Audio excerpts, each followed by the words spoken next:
Bon, en direct de Fourcas-Hostens avec Patrice Pagès. Comment vous présenteriez le millésime en règle générale avant chez vous peut-être? Eh ben, en règle générale, on a envie de dire que c'est un millésime euh, où les uns et les autres avaient déjà un petit peu catalogué peut-être le millésime en pensant que ça ne serait pas très très glorieux parce que les conditions climatiques n'avaient pas été exceptionnelles. J'ai cette impression que finalement c'est peut-être un peu meilleur qu'on ne pouvait imaginer, voilà. Mais bon. Alors le vôtre, Fourcas-Dupré, sur ce millésime 2012, vous l'avez ressenti comment? Bah, c'est-à-dire que c'est comme toujours, on ne sait jamais quand on commence une nouvelle campagne quelle va être la destinée du millésime. Et ce qui a été formidable et ce qui a sauvé le millésime, et ce qu'il faut dans ce métier avoir aussi peut-être un petit peu de chance, hein, c'est qu'on a eu un mois d'août et un mois de septembre qui ont été vraiment exceptionnels. Et puis ben, on a un petit peu aidé les conditions climatiques hein, aussi, parce que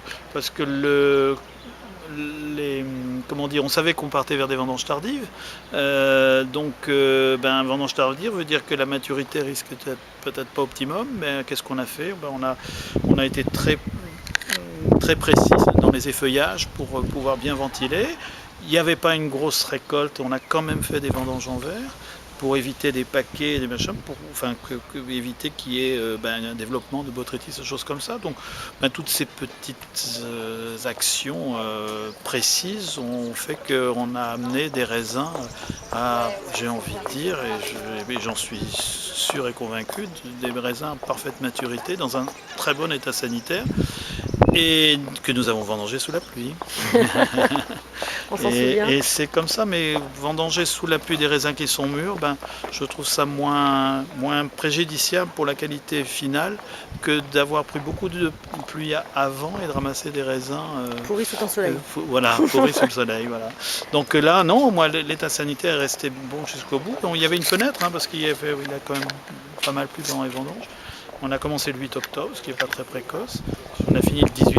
Voilà, donc il y a eu 10 jours de vendange et l'état sanitaire a tenu jusqu'au bout. On a ramassé. Alors, moi, ce qui m'a fait plaisir sur le millésime, c'était de voir que la première cuve qu'on a rentrée, au premier remontage d'homogénéisation, la couleur était là tout de suite, avant le début de fermentation, des choses comme ça. Donc ça, c'est vraiment de bon augure.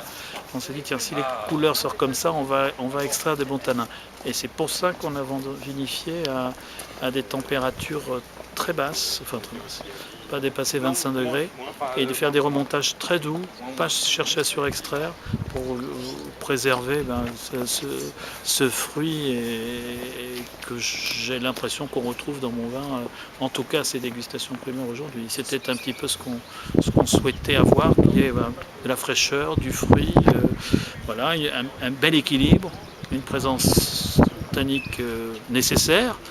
Et pas chercher à surextraire parce que ça ne servait à rien et d'aller vers l'équilibre, voilà. Et puis moi j'ai envie de dire que c'est vraiment un millésime qui est tout à fait dans, enfin je le dis souvent, mais je trouve que c'est très approprié pour ce millésime, l'esprit du vin de Bordeaux, c'est-à-dire qu'il n'y a pas trop de tout. Il n'y a pas trop d'alcool, il n'y a pas trop d'acidité, il n'y a pas trop de tanin. C'est des vins qu'on a envie de boire, c'est tout.